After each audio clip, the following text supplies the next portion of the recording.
देखिए आपका सामान्य ज्ञान एसएससी जीडी में प्रीवियस ईयर क्वेश्चन जो पूछे गए थे उन सभी क्वेश्चन को हम लोग कंप्लीट कर चुके हैं। उसका प्लेलिस्ट भी बन चुका है, आप जाकर वहां से देख सकते हैं। ठीक है, हाँ अभी तक चैनल को सब्सक्राइब नहीं किया तो सब्सक्राइब भी कर लीजिएगा। और उसके बाद से आज हम बात करेंगे जो है आपके प्राचीन इतिहास, और प्राचीन इतिहास का आज खेला होगा ख़त्म। ठीक है, और जितने भी टॉपिक आपके पूछे गए हैं प्राचीन इतिहास से उन सभी को आज खत्म करते हैं। तो चलिए वन बाय वन करके देखते हैं। पाषाण काल से पूछे गए आपके प्रश्न। पहला क्वेश्चन आपके सामने दिया गया है कि निम्नलिखित में से कौन सा एक नवपाषाण संस्कृति स्थल नहीं है। तो देखिए वो पूछा है कि संस्कृति स्थल नहीं है, तो वो होगा आपका ऑप्शन नंबर ए कुंतासी। कौन होगा? कुंतासी। तो ध्यान रखिएगा कुंतासी आपका नहीं है। बाकी जो देख रहे हैं यहाँ के नवपाषाणी संस्कृति स्थल नहीं है, जबकि अन्य सभी स्थल नवपाषाणी संस्कृति का स्थल है। कुंतासी एक जो है गुजरात राज्य के मोरबी जिले में स्थित है, जो लगभग 2 हेक्टेयर क्षेत्र में फैला हुआ है। और यहाँ से चित्रित मृदभांड की प्राप्ति हुई है। किसकी प्राप्ति हुई है? तो ध्यान रखिएगा मृदभांड की जो है प्राप्ति हुई है। तो इस चीज़ को आप ध्यान रखेंगे। चलते हैं नेक्स्ट क्वेश्चन की तरफ। अगला है कि प्रागैतिहासिक काल के पहले युग को क्या कहा जाता था। ये बताइए, प्रागैतिहासिक काल के पहले के युग को क्या कहा जाता था। तो देखिए भैया, पहले के काल को जो कहा जाता था ना, वो पूरा पाषाण काल कहा जाता था। क्या कहा जाता था? पूरा पाषाण काल कहा जाता था। ठीक है, यानी कि ऑप्शन नंबर डी आपका राइट हो जाएगा।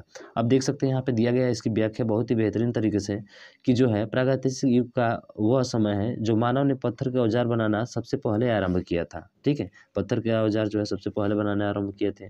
उसके बाद से 25 से 20 साल जो है 20 लाख साल पूर्व से लेकर 12,000 साल तक पूर्व तक माना जाता है, और इस दौरान मानव इतिहास का 99% विकास हुआ।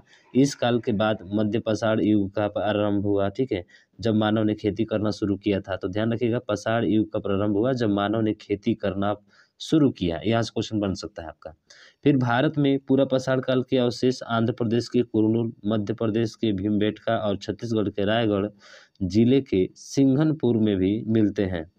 उसके बाद दिया है यहाँ पे कि इस काल को जलवायु परिवर्तन तथा उस समय के पत्थर के हथियारों और औजारों के प्रकारों के आधार पर निम्न 3 भागों में विभाजित किया गया है, जिसमें पहला है आपका निम्न पूरा पाषाण काल, दूसरा है मध्य पूरा पाषाण काल, और तीसरा है उच्च पूरा पाषाण काल। ठीक है, तो इस प्रश्न की व्याख्या आपको अच्छे से समझ में आ गई होगी। अब बात करेंगे हम लोग सिंधु घाटी सभ्यता पे पूछे गए प्रश्न को। ठीक है, यहाँ पे दिया है निम्नलिखित में से कौन सा शहर जो है हड़प्पा सभ्यता का शहर नहीं है। तो देखिए आप देख भी लिए तो मेहरगढ़ जो होगा इसका राइट आंसर होगा, यानी कि मेहरगढ़ जो है वो हड़प्पा सभ्यता का शहर नहीं है। तो है किसका? देखिए यहाँ पे दिया है कि सिंधु घाटी सभ्यता के अवशेषों की खोज सर्वप्रथम 1921 में दयाराम साहनी द्वारा की गई। तो ध्यान रखिएगा किसके द्वारा की गई थी? दयाराम साहनी द्वारा की गई थी हड़प्पा में। ठीक है, उसके बाद से हड़प्पा वर्तमान में किस नदी किनारे स्थित है? ये भी महत्वपूर्ण है। रावी नदी के बाएं तट पर जो है पाकिस्तान के पंजाब प्रांत के मोंटगोमरी जिले में स्थित है। कहाँ पे है? मोंटगोमरी जिले में स्थित है। और इसके प्रमुख स्थान मोहनजोदड़ो, लोथल, चन्हुदड़ो, कालीबंगा, राखीगढ़ी, बनावली आदि, जबकि मेहरगढ़ हड़प्पा सभ्यता से संबंधित नहीं है। तो इस चीज़ को ध्यान रखेंगे। ठीक, चलते हैं नेक्स्ट क्वेश्चन की तरफ। और अगला क्वेश्चन आपके सामने फिर आया कि सिंधु घाटी सभ्यता की डांसिंग गर्ल की मूर्ति में ढाली गई थी। देखिए जो डांसिंग गर्ल थी ना, डांस ग्रुप में जो गर्ल दिखती है उसकी मूर्ति किस में ढाली गई थी, ये हमसे पूछा हुआ है। तो ये जो ढाली गई थी वो कांस्य से। किसमें? कांस्य से। ठीक है, तो ध्यान रखिएगा कांस्य इसका राइट आंसर होगा। ठीक है, तो मोहनजोदड़ो से नर्तकी की एक कांस्य मूर्ति मिली है। ऐसा माना जाता है कि यह 2500 ईसा पूर्व के आसपास बनाई गई होगी। ठीक, उसके बाद से नेक्स्ट क्वेश्चन है कि प्राचीन शहर लोथल जो अब एक प्रमुख पुरातात्विक स्थल के रूप में प्रसिद्ध है, भारत के किस राज्य में स्थित है। तो ये जो भारत का राज्य गुजरात है, ये गुजरात में आपका स्थित है। लोथल कहाँ है? गुजरात में स्थित है। ठीक है, बाकी देख लीजिए रोपड़ जो है पंजाब के रोपड़ जिला सतलज नदी किनारे, गुजरात लोथल जो है भगवा नदी के किनारे, और कालीबंगन जो है वो आपका घग्गर नदी के किनारे स्थित है। और ये कहाँ? राजस्थान में। तो ध्यान रखेंगे। ठीक, नेक्स्ट क्वेश्चन है कि सिंधु घाटी 4 बड़ी प्राचीन शहरी सभ्यताओं का गृह थी, निम्नलिखित में से कौन सा इनमें से एक नहीं है। बहुत ही अच्छा प्रश्न है कि सिंधु घाटी 4 बड़ी प्राचीन सभ्यताओं का गृह थी, निम्नलिखित में से कौन सा उनमें से एक नहीं है। तो वो है आपका रूस। कौन है? रूस। तो रूस जो है ये आपका नहीं है, बाकी तीनों है मेसोपोटामिया, मिस्र और दक्षिण एशिया। ठीक है, बाकी व्याख्या आप पढ़ सकते हैं यहाँ पे। ठीक है, अगला क्वेश्चन है कि सिंधु घाटी सभ्यता के 2 प्राचीन नगर हड़प्पा और मोहनजोदड़ो। हड़प्पा और मोहनजोदड़ो, देखिए आ गया हड़प्पा और मोहनजोदड़ो खुदाई करने पर सामने आए, यानी कि ऑप्शन नंबर सी आपका क्या होगा, राइट आंसर हो जाएगा। ठीक है, अब देख सकते हैं कि हड़प्पा 1921 में दयाराम साहनी के द्वारा किया गया था खोज। ठीक है, और हड़प्पा नगर की खोज की गई।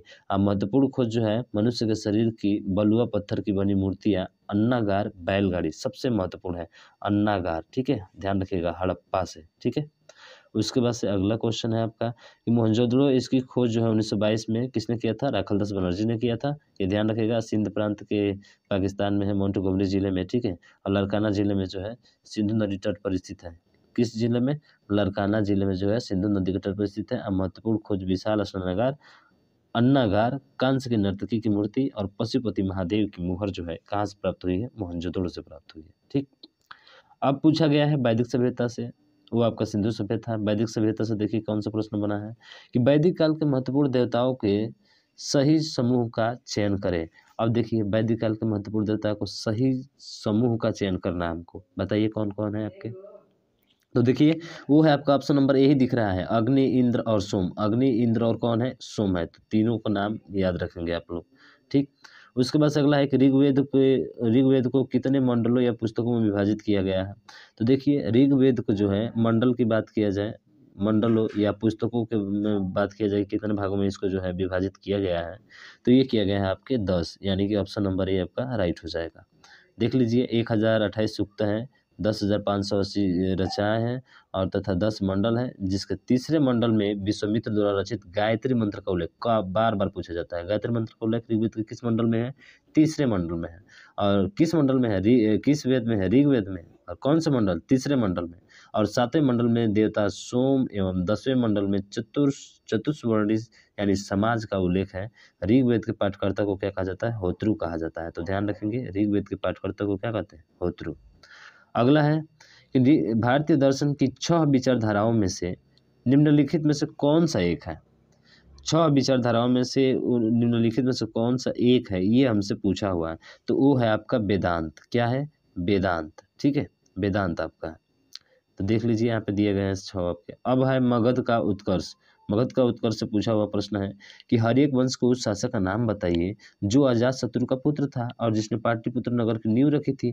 अब अजातशत्रु का पुत्र आप जानते हैं ना, अजातशत्रु यानी कि उसने जो है अपने पिता की क्या कर दी थी, हत्या कर दी थी। ठीक है ना, अजातशत्रु कहते पितृहंत्या के नाम से जानते हैं हम लोग अजातशत्रु को, समझ रहे हैं ना। तो बताइए इसका कौन सा आंसर सही होगा। तो देखिए इसका आंसर सही होगा वो आपका उदाइन। कौन सा, उदाइन, यानी ऑप्शन नंबर सी आपका राइट हो जाएगा।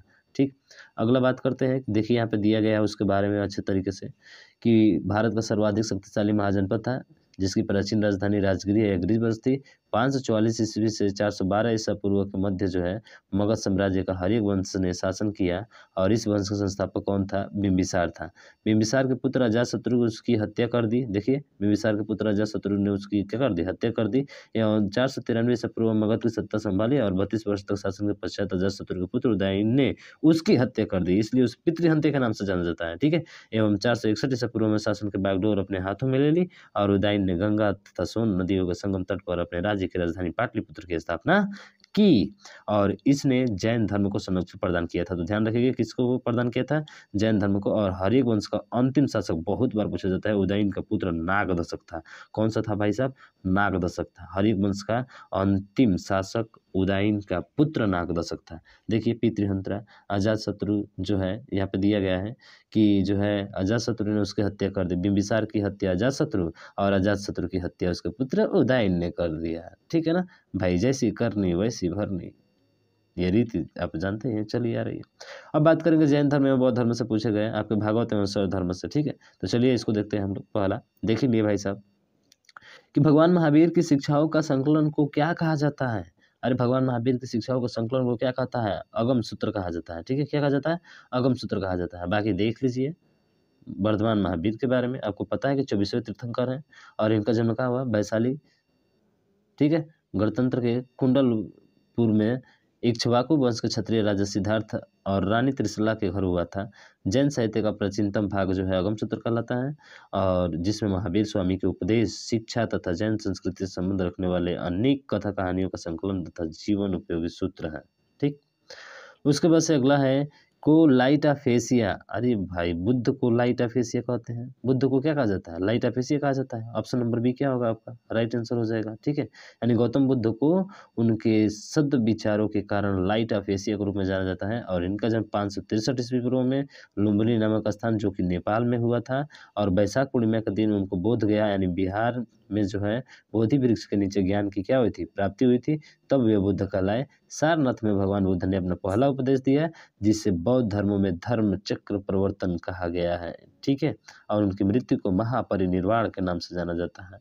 और जब उन्होंने गृह त्याग किया उसको महाभिनिष्क्रमण काल कहते हैं हम लोग, ठीक है। तो आप इन चीज़ों को ध्यान रखेंगे। अगला है कि जातक कथाएं निम्नलिखित में से किस संप्रदाय से संबंधित है। तो देखिए जो जातक कथाएं हैं ये आपके संबंधित है ऑप्शन नंबर डी बौद्ध धर्म से। किससे, बौद्ध धर्म से, ठीक है। बाकी चलते हैं नेक्स्ट क्वेश्चन की तरफ।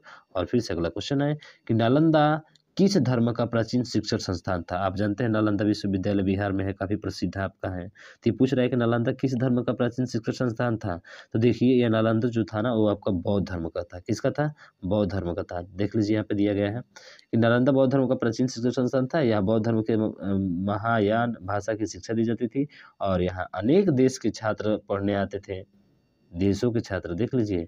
और इस विद्यालय की स्थापना का श्रेय गुप्त शासक कुमार गुप्त प्रथम को प्राप्त है। ध्यान रखिएगा बार बार पूछा जाता है।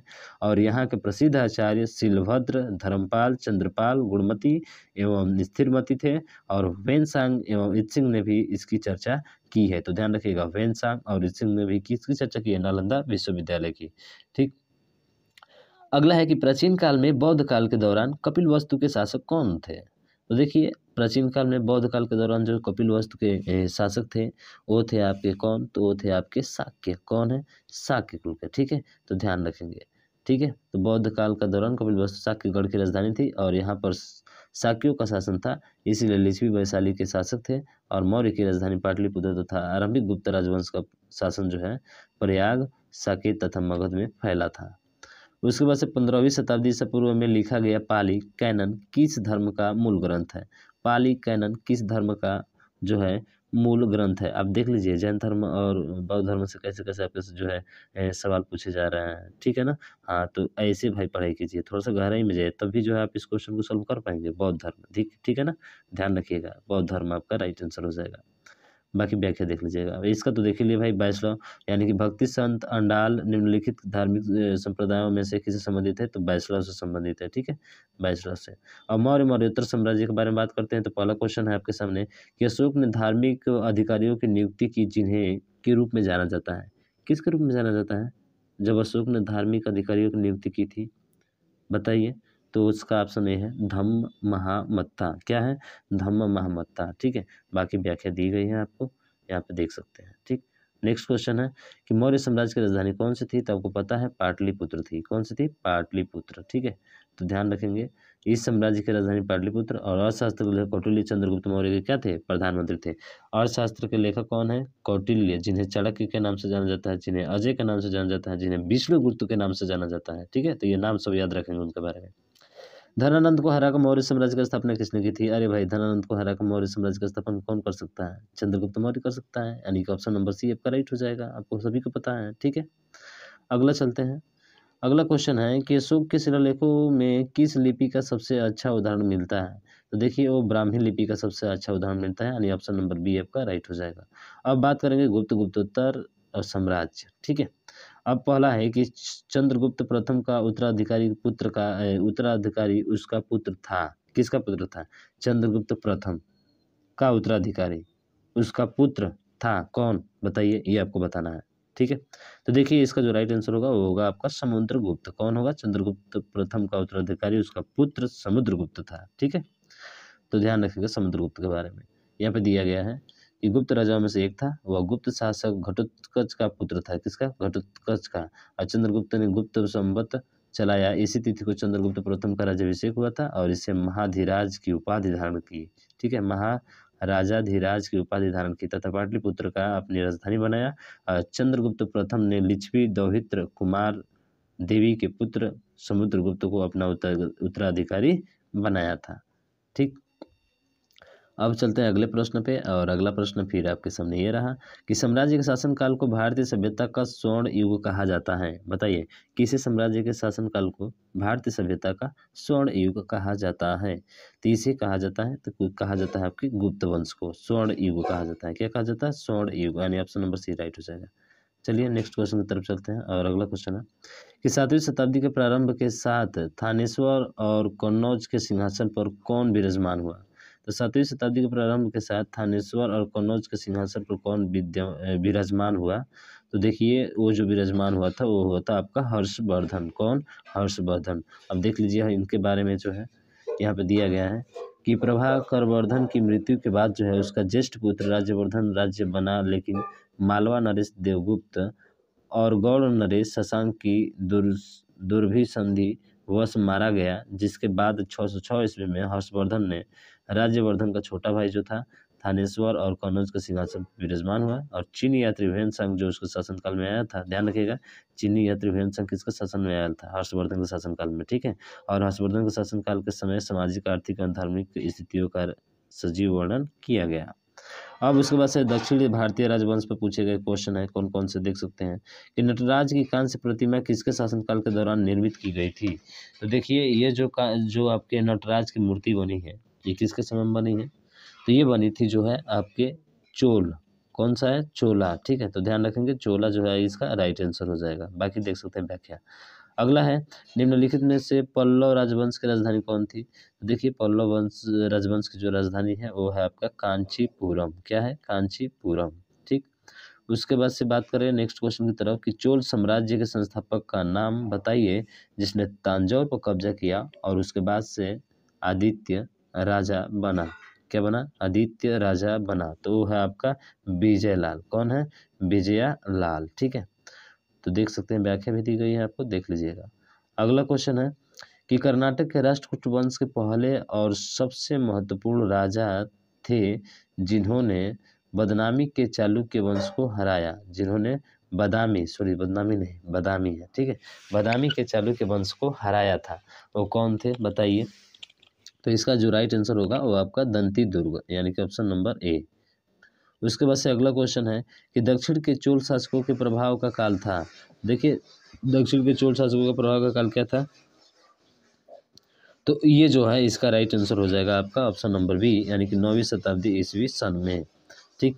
उसके बाद से अगले क्वेश्चन की तरफ चलते हैं। अब है प्राचीन भारतीय कला एवं साहित्य से पूछे गए प्रश्न आपके कि तंजौर में बृहदेश्वर मंदिर किस धर्म संप्रदाय का है। तो देखिए तंजौर में बृहदेश्वर मंदिर है और किस धर्म का संप्रदाय है ये आपसे पूछा हुआ है। तो ये है आपका नायनार से। किससे है? नायनार से, ठीक है। अगला है कि नागर शैली वास्तुकला से निर्मित कौन सी प्रसिद्ध मंदिर अपनी कामोत्तेजक कामुक मूर्ति कला के लिए प्रसिद्ध है। तो ये जो प्रसिद्ध है आपका वो है खजुराहो के लिए। किसके लिए? खजुराहो के लिए, ठीक है, खजुराहो के लिए प्रसिद्ध है। कोणार्क सूर्य मंदिर कहाँ स्थित है? आप सभी को पता है उड़ीसा में स्थित है, ठीक है, ये तो सब कोई जानता है।